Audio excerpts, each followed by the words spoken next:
सलीम बाबा, कोंढवा परिसरामध्ये सध्या निवडणुकीचं वातावरण इतकं तापलेलं आहे आणि त्या आता प्रचारामध्ये काही पक्षाच्या उमेदवाराकडून जातीवाद या विषयावरती प्रचार सुरू आहे, त्याबद्दल आपण काय सांगाल? जातीवर इलेक्शन करू नका.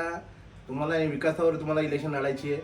आणि जेव्हा जातीवर जेव्हा आलतं ना, आता ते भोंग्याचा विषय त्यांनी काढलाय एका उमेदवारावर. पण त्या ठिकाणी एकच सांगू इच्छितो, जेव्हा भोंग्याचा विषय होता तेव्हा पवित्र असा रमजानचा महिना होता. त्या पवित्र असा रमजानच्या महिन्यामध्ये मी स्वतः तिथं होतो. माझी यूट्यूबला माझी स्वतःची व्हिडिओ आहे. ज्या वेळेस बोलण्याची खरं गरज होती कोंढवासींसाठी व मुस्लिम समुदायासाठी, त्यावेळेस हा बाबा सलीम बोलला होता. त्याच्यामुळे काय आहे, शनिवाराचं प्रकरण असून द्या, शनिवाराचा हिजाबचं प्रकरण, कोंढ्यातला भोंग्यातलं प्रकरण आणि पुणे शहरामध्ये आणि महाराष्ट्रामध्ये संबंध, जे काही राजकीय नेते आहेत, जे काही मुस्लिम समुदायाबाबत, मायनॉरिटी समाजाबाबत, अल्पसंख्याक समाजाबाबत आणि विशेष करून दलित बहुजन जे आहेत त्यांच्याबाबत जे काही अनुद्गार काढतात, अशा लोकांना या इलेक्शनला योग्य जागा दाखवण्याची आता वेळ आलेली आहे.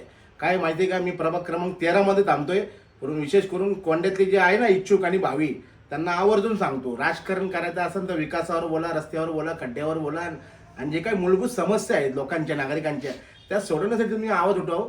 ते भोंग्याचं राजकारण तुम्ही विनाकारण करू नका. भोंग्यावर तुम्हाला मतदान पडणार नाही, हे लक्षात ठेवा तुम्ही. भाऊ, आत्ता जे राजकारण जातीवादवर करतात, ते भोंग्याचा जो विषय जे उमेदवार करतात ते स्वतःच्या निवडून येण्याकरता करतात, ते स्वतःची खुर्ची मिळावी म्हणून करतात ते.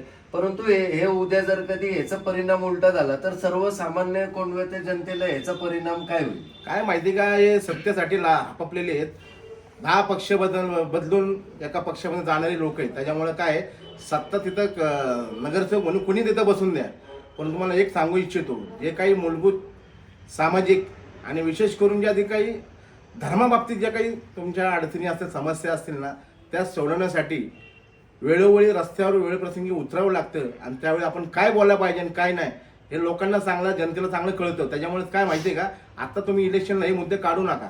इलेक्शन आले मग सत्तेसाठी तुम्ही मतासाठी एवढे लाचार होऊन एकमेकावर चिखलफेक करता, ते चिखलफेक करणं तुम्ही बंद करा. पहिली गोष्ट ते मी सगळं राज्यकर्त्यांना आणि उमेदवारांना खास करून सांगतो.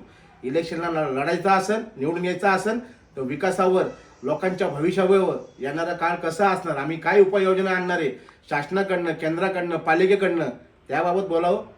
राजकारण तुम्ही वांग्यावर आणि विशेष करून जातीवर राजकारण करू नका, हे लक्षात ठेवा तुम्ही.